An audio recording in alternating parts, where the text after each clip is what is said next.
하나님의 말씀 스가랴서 12장 10절에 있는 말씀입니다.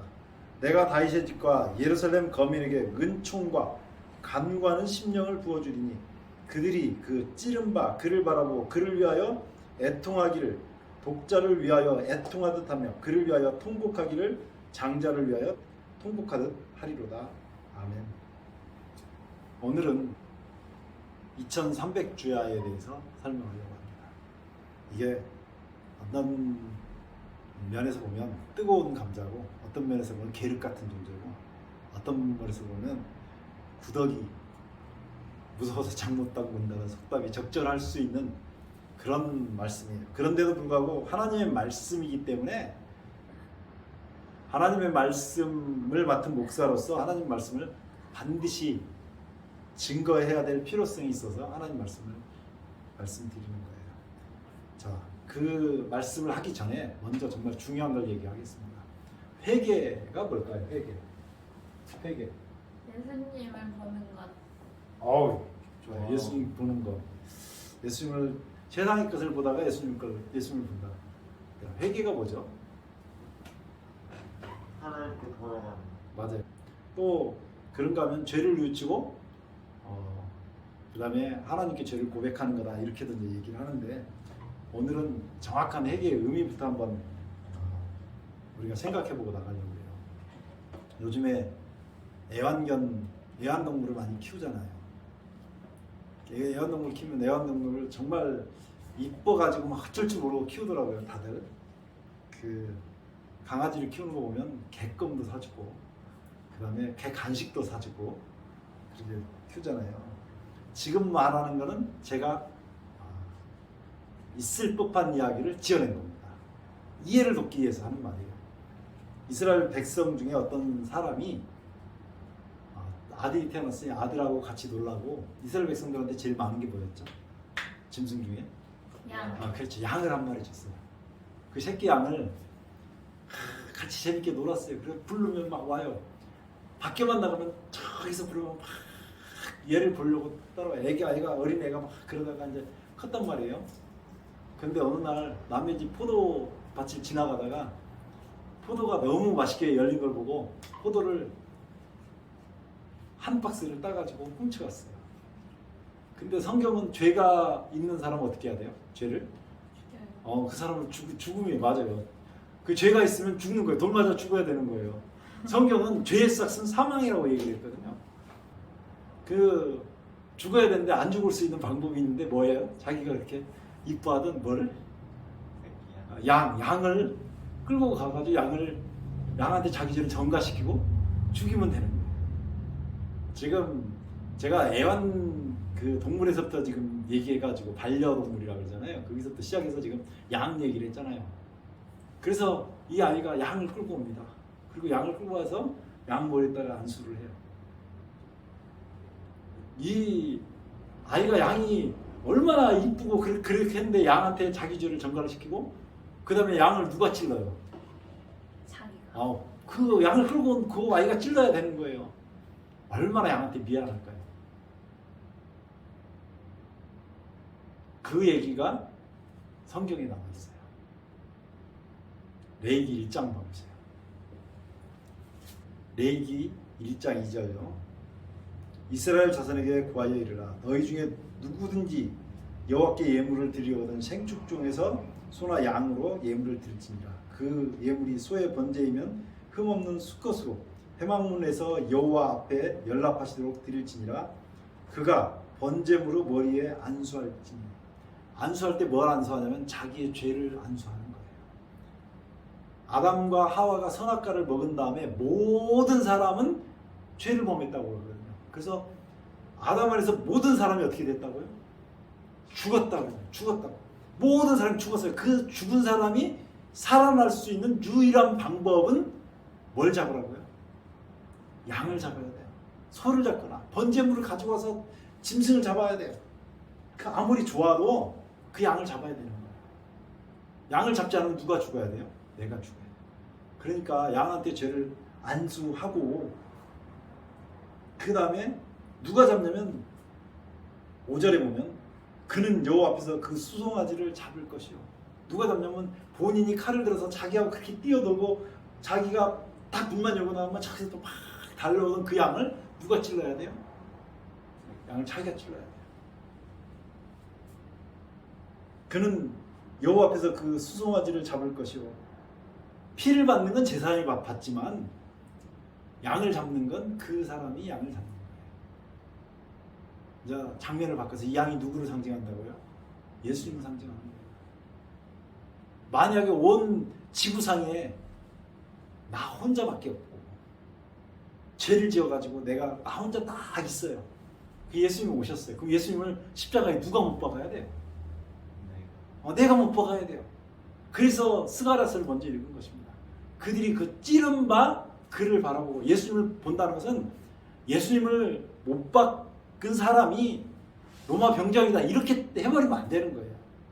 물론 로마 병정이 예수님을 십자가에 못 박았지만 예수님을 십자가에 못 박을 때는 이스라엘 백성들 그 제사장 관원들 거기에 있었던 이스라엘 백성들이 하나로 똘똘 뭉쳐서 예수님을 십자가에 못 박으려고 그게 이방 그 통치자였던 빌라도 하며 그 로마 군병들이며 거기에 있던 모든 사람들이 그러니까 이방인하고 유대인하고 짝짝꿍이 돼가지고 예수님을 십자가에 못 박았거든요. 그게 무슨 말이냐면 이방이든 유대인이든 구원받을 수 있는 길은 누구가 죽어야 구원을 받는다고요? 예수님이 죽어야 구원을 받는다. 그걸 말해주기 위해서 있는 거예요. 예수님하고 나하고 둘밖에 없으면 십자가에 진짜로 못 박아야 될 사람이 나라는 거죠. 그것이 오늘 스가랴서 12장 10절에 우리가 읽었던 말씀입니다. 스가랴서 12장 10절을 다시 봐볼게요. 내가 다윗의 집과 예루살렘 거민에게 은총과 간과하는 심령을 부어주리니 그들이 그 찌른 바 누가 찔렀다고요? 내가 찔렀다고요. 내가. 그래서 그 찌른 바 그를 바라보고 그를 위하여 애통하기를 이게 회개예요. 예수님을 누가 죽였다고요? 내가. 십자가에 누가 못 박았다고요? 내가. 그렇기 때문에 그 예수님 나를 위해서 죽어주신 그 예수님 때문에 애통하는 것을 회개라고 하는 거예요. 예수님께 가는 게 맞고 예수님을 바라보는 게 맞아요. 그런데 그럼에도 불구하고 정확한 그 회개의 개념은 나 때문에 죽은 내가 죽인 그 예수님 때문에 내가 슬퍼하는 것을 회개라고 한다고요. 진짜 의미는 이것을 얘기하고 있어요. 그들이 그 찌른 바 그를 바라보고 그를 위하여 애통하기를 독자를 위하여 애통하듯 하며 그를 위하여 통곡하기를 장자를 위하여 통곡하리로다. 그날에 예루살렘에 큰 애통이 있으리니 무기또골짜기 하다드림몬에 있던 애통과 같을 것이라. 온 땅 각 족속이 따로 애통하되 왜 따로 하냐면 각자가 예수님을 십자가에 못 박은 죄가 있거든요. 다윗의 족속이 따로하고 그 아내들이 따로하며 나단 족속이 따로하고 그 아내들이 따로하며 레위 족속이 따로하고 그 아내들이 따로하며 시므이 족속이 따로하고 그 아내들이 따로하며 모든 남은 족속도 각기 따로하고 그 아내들도 따로한다고요. 그렇게 됐을 때 13장 1절 그날의 죄와 더러움을 씻는 셈이 회개했기 때문에 누구를 십자가에 못 박은 죄가 있었다고요. 예수님을 십자가에 못 박은 죄가 있었기 때문에 그것을 회개하는 것이 진짜 회개예요. 예수님이 나 때문에 죽었구나. 그것을 애통하는 것이 회개라고요. 제가 신천지 사람하고 한번 성경 공부를 하는데 우리가 예수님을 죽인 죄가 있다 그랬더니 그게 무슨 소리인지 아무리 설명해도 이해를 못하는 거예요. 그 제가 성경책을 보여줬어요. 고린도후서 4장 10절. 고린도후서 4장 10절. 우리가 항상 무엇을요? 예수 죽인 것을 몸에 짊어짐은 우리가 항상 뭘 짊어진다고요? 예수 죽인 것을 짊어진다고요. 그래서 사도 바울은 아침에 일어날 때마다 나는 날마다 죽는다 그렇게 선언을 한 것입니다. 내가 아무리 거룩한 것 같아서 아침에 일어나 보면 여전히 나는 죄 가운데 있고 내가 예수 그리스도를 십자가에 못 박을 수밖에 없는 사람이구나. 그래서 나는 날마다 죽는다고 선언한 것입니다. 이 사도 바울이 사울이었을 때 하나님 백성들을 핍박했잖아요. 그래서 그 핍박할 때 예수님께서 다메섹 도상에서 길거리에서 사도 바울을 만나셨어요. 사울아 사울아 네가 왜 나를 핍박하느냐? 예수님이 누구한테 핍박을 당했어요? 아니 사울에게 핍박을 하는데 그것이 모든 지금 이 말씀을 듣는 모든 사람들에게 말씀하는 거예요. 네가 왜 나를 핍박하느냐? 나는 너 때문에 죽었다라고 말씀하시는 거랑 같다고요. 그것이 그래서 내가 나의 죄 때문에 죽은 예수님을 바라보고 그 예수님 때문에 왜 나 때문에 이렇게 고통을 당하셨을까? 그것이 진짜 회개라고 하는 거예요. 회개 개념이 좀 많이 달라졌죠. 제가 이 회개 이야기를 한 이유가 있어요. 이것이 엄청 중요한 거예요. 우리가 지난번에 뭘 했냐면 BC 457년에 예루살렘 중건령이 내렸잖아요. 예루살렘 중건나라는 중건령이 내렸다고 했잖아요. 기억나시죠? 다. 그리고 여기에 7일에하고 62일에 여기가 AD 27년에 예수님께서 침례를 받으셨단 말이에요. 그렇죠? 여기 뭐 중간에 그 1년 있고 AD 31년 1월 14일 날 예수님께서 십자가에 달려 돌아가셨어요. 요 이야기를 우리가 다니엘서에서 공부를 했습니다. 저 성경에 정확하게 나오니까요. 7일과 62일에서 그 기산점이 BC 457년이라고 하는 것을 공부했습니다. 다니엘서 9장으로 한번 가보겠습니다. 다니엘서 9장 23절에는 곧 내가 기도를 시작할 즈음에 명령이 내렸으므로 이제 내게 고하여랍니다. 너는 크게 은총을 입은 자라. 그런즉 너는 이 일을 생각하고 어떤 일을 생각하라고요? 이 일을 그러면 이 일은 전에 얘기했을까요? 후에 얘기할 것인가요? 전에. 그렇죠. 전에 언젠가 얘기를 했던 그 일을 생각하고 이제 그것을 깨달으라고 하는 거예요. 그 다음에 생각하고 그 이상을 어떻게 하라고요? 깨달으라. 그러니까 다니엘서에서 9장에서 지금 말하는 요 얘기를 말하기 전에 이것과 관계된 언급을 이 앞에서 했다 그 말이에요. 그게 어디 있냐면 8장에 있겠죠. 8장에 보면 13절에 보면요 이런 말씀이 나와요. 그 13절을 보기 전에 많은 사람들이 이런 얘기를 해요. 여기 나오는 그 내용이 뭐 다른 걸로 해석하려고 하는 사람들이 있기 때문에 높아심에서 한 가지를 얘기를 해주자면 8장 11절을 먼저 보시면요 이런 말씀이 있어요. 또 스스로 높아져서 군대의 주제를 대적하며 그에게 매일 드리는 제사를 제하여 버렸고 그의 성소를 헐었으며 이렇게 나오잖아요. 예루살렘에 있던 성소가 헐어진 것은 딱 두 번 있습니다. 한 번은 바벨론 왕 느부갓네살이 예루살렘 성을 파괴했던 것이 이 다니엘서 1장에도 기록되어 있잖아요. 그러니까 그때 예루살렘 성이 바벨론에 의해서 한번 망해졌고 그 다음에 두 번째는 AD 70년에 티투스에 의해서 예루살렘 성이 파괴된 거예요. 두 번 파괴된 거 저기 있거든요. 그 외에는 조금 뭐 이렇게 좀 훼손이 되고 그랬어도 성소가 회파됐다고 얘기할 정도로 헐었다고 얘기할 만큼 된 예언은 없어요. 성소가 헐어진 것은 미리 제가 이것은 다른 반론에 대해서 미리 답변을 드리고 가는 거예요. 모든 것은 성경에 다 답이 나와 있거든요.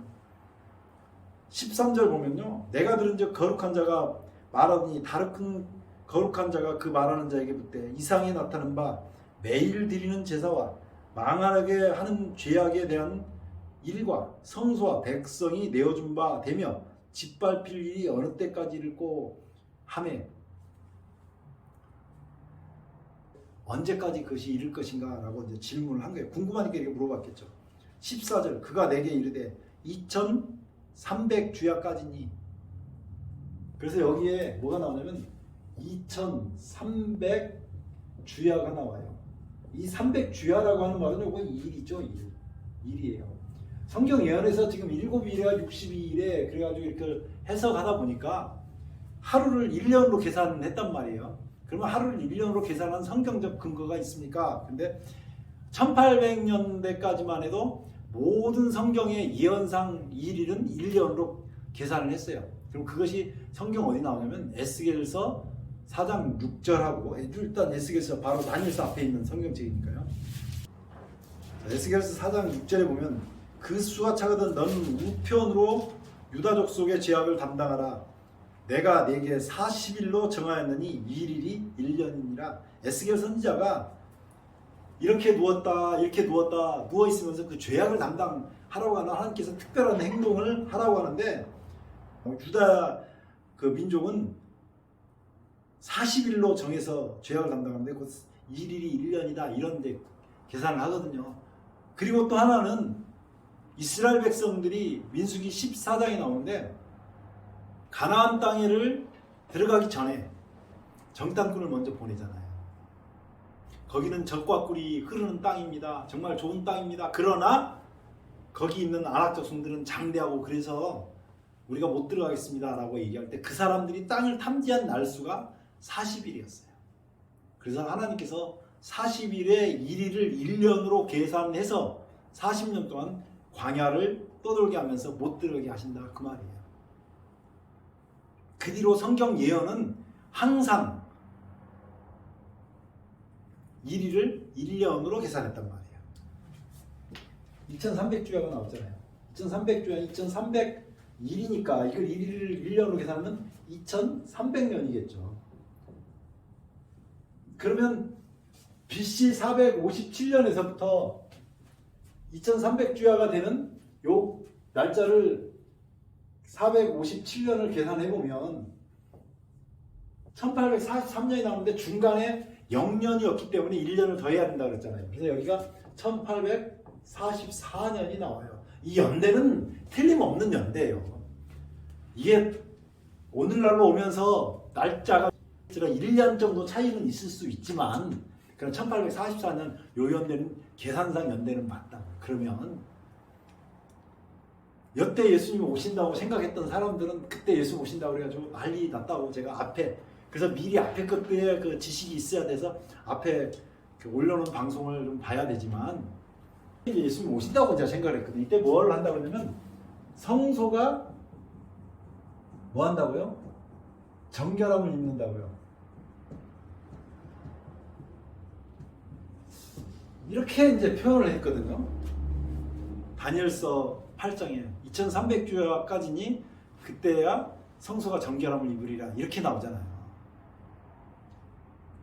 사람들이 성소를 뭘로 생각하면 지구로 생각했어요. 성소가 정결함을 입는 것은 예수님이 오셔가지고 지구가 정결케 되니까 그때는 예수님 재림하실 때다. 그래서 날짜를 이렇게 정했거든요. 그래서 제가 이거 알곡과 가라지 이야기를 막 하면서 설명을 했거든요. 우리가 두 가지를 찾아봐야 되는데 성소가 부정하게 되는 역사가 분명히 나올 거 아니에요. 성소가 정결함을 입는다면 성소가 부정함을 입는 경우가 나올 거 아닙니까? 그 성소가 부정하게 되는 경우가 성경에는 몇 가지가 나와 있어요.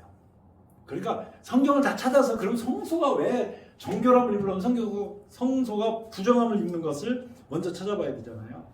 레위기 21장 23절에는 흠이 있는 사람이 하나님 성소에 들어가면은 그게 성소를 더럽힌다고 했어요. 장 안에 들어가지 못할 것이요 단에 가까이 못할진 이는 그가 흠이 있음이라. 이와 같이 그가 나의 성소를 더럽히지 못할 것은. 그래서 몸에 어떤 결함이 있는 사람은 하나님 성소에 못 들어가요. 근데 그 결함 있는 사람이 하나님 성소에 들어가면 성소가 더럽혀진다고 말하는 거예요. 두 번째는 사람의 시체를 만진 제사장이나 그 성소에 들어가서 봉사하면 성소가 더럽혀진다고 하는 거예요.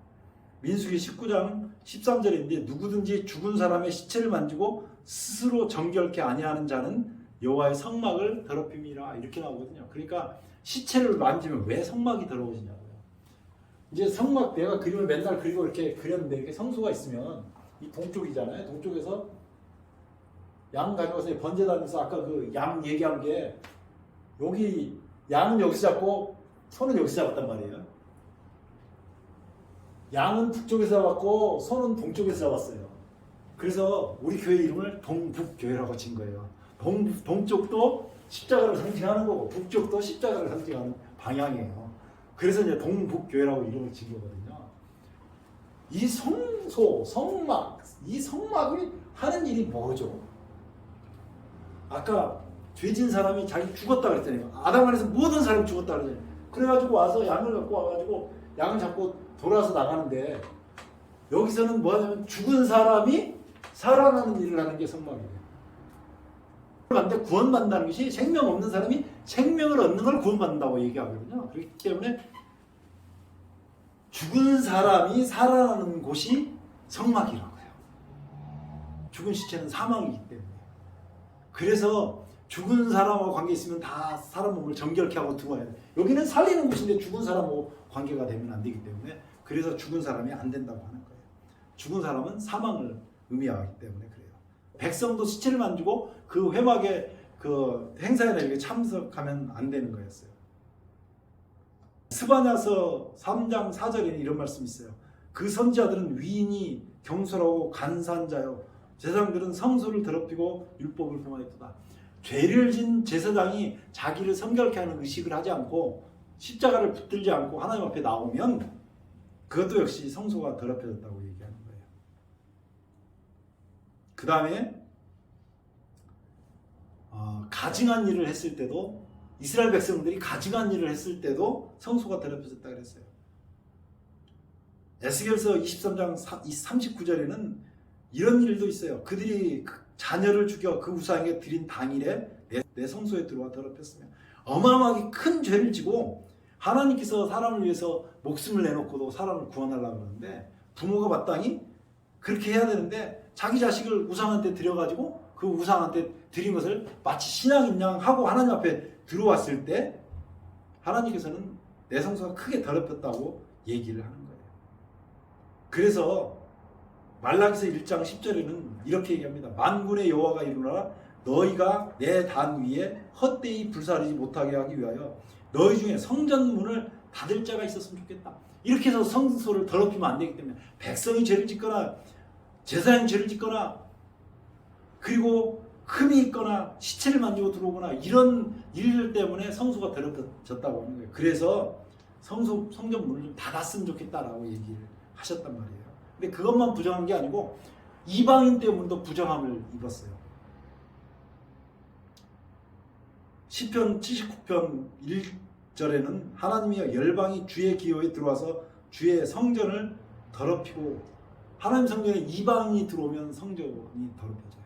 이방인이 들어오면 그는 죽은 사람이 지금 거듭나야 되는데 거듭나지 못하고 들어오면 안 되는 것을 얘기하는 거예요. 에스겔서 44장 7절에는 대저 너희가 마음과 몸에 할례를 받지 아니한 이방인을 데려오고 내 떡과 기름의 피를 드릴 때 그들로 내 성소 안에 있게 하여 내 전을 더럽힘으로 그래서 하나님 성전은 이방인이 들어왔을 때 하나님 성전이 더럽혀진다고 하는 거예요. 어떤 사람이 이런 질문을 했어요. 목사님이 절에 가서 설교하면 안 됩니까? 돼요. 스님이 교회 와서 그러면 그 말씀하면 안 됩니까? 안 돼요. 이건 천지 차이가 있는 거예요. 기독교 굉장히 폐쇄적인 것 같지만 성경은 하나님 단 위에 절대로 이방 사람을 들여서 단 위에 세우지 못하게 돼 있어요. 정치인들 단 위에 세우는 거 금하게 돼 있어요. 성경은 그것을 용납하지 않아요. 왕이 제사를 드리려고 했다가 문둥병이 발한 얘기가 성경에 나와요. 아무리 유명한 사람이라도 하나님 단 위에 설 수 없어요. 그것이 성경적 원칙이에요. 다른 사람이 편협하다고 생각하든 말든 살아계신 하나님은 한 분이시기 때문에 변할 수 없는 원칙이 있는 거예요. 이사야 63장 18절에는 주의 거룩한 백성이 땅을 찾은 지 오래지 아니하여서 우리 대적이 우리 성소를 유린하였으며 군대들이 쳐들어와가지고 하나님 백성을 유린할 때도 성소가 더럽혀졌다고 얘기해요. 다니엘서 11장 31절에 군대는 그의 편에 서서 성소 곧 견고한 것을 더럽히며 매일 드리는 제사를 폐하고 멸망케 하는 미운 물건을 세울 것이며 그래서 외국 군대가 들어왔을 때도 성소가 더럽혀졌다고 얘기하는 거예요. 그러면 어떻게 성소가 정결하게 되는지 그것도 성경에 있어야 되잖아요. 우리가 내 생각을 자꾸 하면 안 돼. 성소가 정결함을 입는다는 게 이걸 지구로 생각하고 이렇게 했는데 하나님 성소가 더럽혀지는 지금 과정이 이스라엘 백성이 죄가 있거나 제사장이 문제가 있거나 이방인들이 하나님 성전에 들어오거나 이방 군대가 들어오거나 이게 지금 네 가지가 거의 압축이 되잖아요. 이런 일들 때문에 성소가 더럽혀졌으면 성소를 정결하게 하는 일도 분명히 성경에 나와 있다고요. 역대하 29장 5절 보겠습니다. 저에게 이르되 레위 사람들아 내 말을 들으라. 이제 너희는 성결케 하고 또 너희 열조의 하나님 여호와의 전을 성결케 하되 그 더러운 것을 성소에서 없이 하라. 첫 번째로 이 히스기야 왕이 하나님 앞에서 성소를 정결케 할 때 성소를 깨끗이 청소한 일을 먼저 했어요.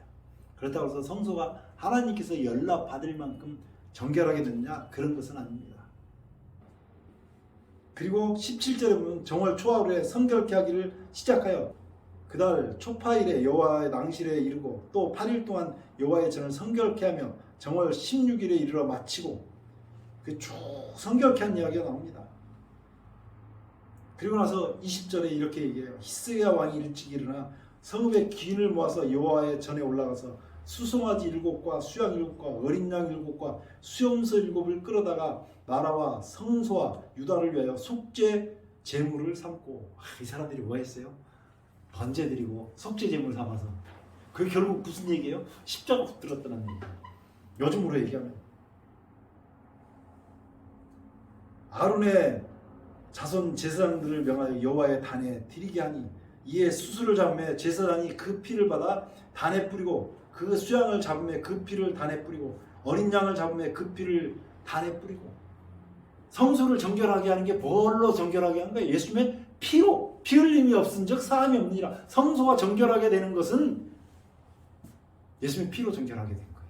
그러니까 1844년에 성소가 정결함을 입는다고 하는 것은 뭘로 정결함을 입는 거예요?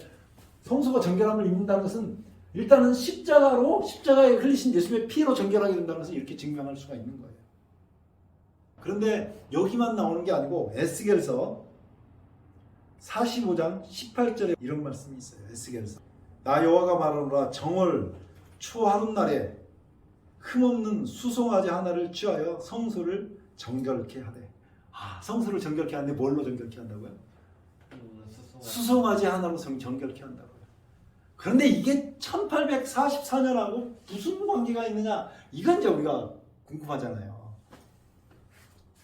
성소를 준 거다라고 했는데 AD 여기에 70년에 여기에 AD 70년에 티투스에 의해서 예루살렘 성전이 파괴가 됐단 말이에요. 파괴가 됐고 요 예언이 지금 다니엘서 9장에 나오는데 8장에 2300주야라고 하는 긴 기간에 대한 이야기가 여기 나온단 말이에요. 여기 1844년에 성전이 파괴됐는데 뭘로만 성소가 정결케 되냐면 십자가에 흘리신 피로만 정결케 된다고 하는 거죠. 그 전에 많은 종교개혁자들이 지금 종교개혁 이제 500년 넘어도 몇 년이 더 지났는데 종교개혁자들이 진리를 갖고 나왔어요. 하나님께 연락이 됐죠. 그러나 그거 가지고는 부족하다고요. 사람들이 이것을 생각을 못해요.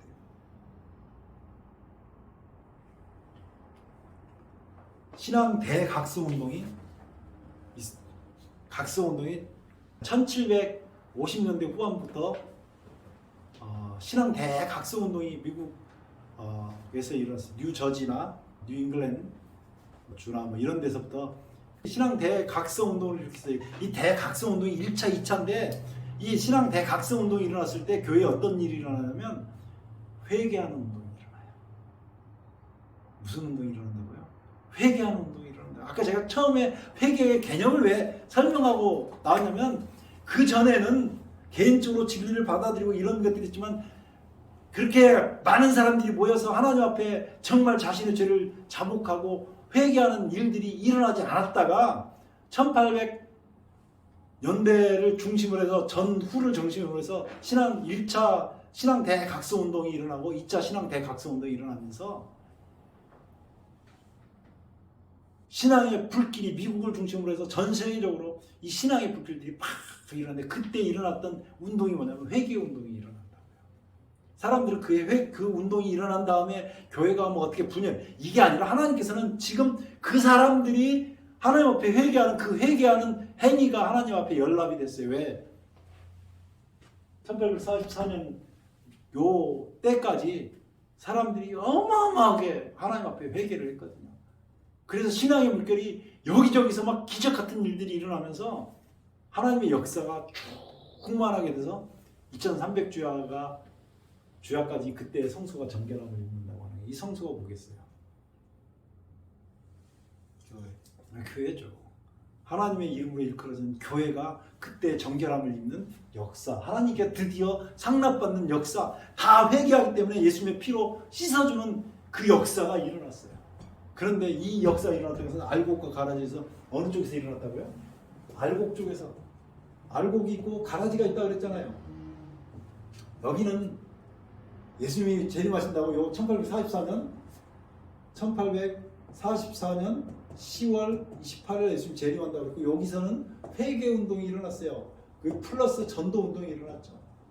이 사람들에게서 성소가 정결함을 입는다고 그랬는데 이 후에 사람들은 여기에 있던 회개운동을 제대로 이어오지 못하고 옳고 그르냐는 싸움이 벌어지기 시작했다는 거죠.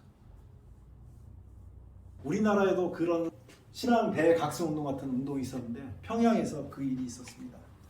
제가 자료를 이렇게 많이 준비해 갖고 왔는데 다는 못할 것 같고 우리나라에서 신앙 대각성운동에 대해서 뭐 설명하려고 하면 우리나라에서는 평양에서 신앙 대각성운동이 있었는데 거기에 길선주라고 하는 사람이 또 시작해가지고 거기 있는 사람들이 다 회개운동을 시작해서 하나님 말씀을 증거하고 회개운동에서 우리나라에 갑자기 평양 시내가 울렁울렁한 거예요. 회개하는 사람들이 넘쳐가지고 그런 회개 역사가 이루어져야 된다는 거예요. 2300주야 때에 진짜 이 회개 운동을 했고 이 전도를 했던 이 사람들로 인해서 하나님께 연락을 입은 그것이 성소가 정결함을 입은 역사라고요. 1844년 이 역사인데 예수님 오시는 날짜로 착각을 했던 거죠. 그랬더니 이 알고 속한 사람들이 하나님 앞에 연락받았다고 하는 증거로 하나님께서 그 말씀을 해주셨는데 이 연도 자체를 부인하면서 예언이 사라져버렸어요. 그래서 왜 요즘에 보면 이상한 종파들에서 막 그 예언을 갖다가 풀잖아요. 엉터리로 풀죠. 왜 엉터리로 푸냐면 복음이 없으니까. 그런데 사람들이 그게 혹시나 해가지고 뭐 이쪽으로 가고 이쪽으로 가고 이렇게 가잖아요. 근데 하나님 말씀을 제대로 보면 이런 시대적 구별을 할 수가 있는 거예요. 그럼 이 시대에 가장 필요한 건 뭐겠어요? 뭘 해야지 우리가 하나님 앞에 연락되겠어요? 예수님의 피. 네, 예수님 피인데 아까 처음에 얘기했잖아요. 오늘 회개해야 된다. 이게 지금 우리가 지금 오늘 해야 될 것은 진짜 해야 될 운동은 진짜 신앙 대각성 운동은 회개하는 거예요. 회개는 뭐라고요? 내가 그찌른 바 양을 바라보고 애통하는 것을 회개라고 합니다. 예수님이 나 때문에 죽으셨구나 이것을 깨닫는 것이 그리고 그것 때문에 애통해야 하는 것을 회개라고 한다고요. 오늘 진정한 회개에 이르게 되시기를 주의 이름으로 축원합니다. 기도하겠습니다. 아버지 우리 하나님 은혜를 감사합니다. 당신께서 주신 이 말씀들이 우리가 좀 어렵더라도 주님 성령 하나님 우리가 깨닫게 하시고 주의 말씀을 바로 받을 수 있도록 은혜를 베풀어 주시옵소서. 주님 우리가 간구하기는 우리에게 진정한 회개가 일어나기를 원합니다. 십자가에 달리신 예수 그리스도를 바라보고 그가 찔림은 우리의 허물을 인하며 그가 상함은 우리의 죄악을 인함이라고 하는 말씀을 마음에 새기고 주님 때문에 애통할 수 있는 심령을 부어 주시옵소서. 예수님 이름으로 간절히 기도드리옵나이다. 아멘.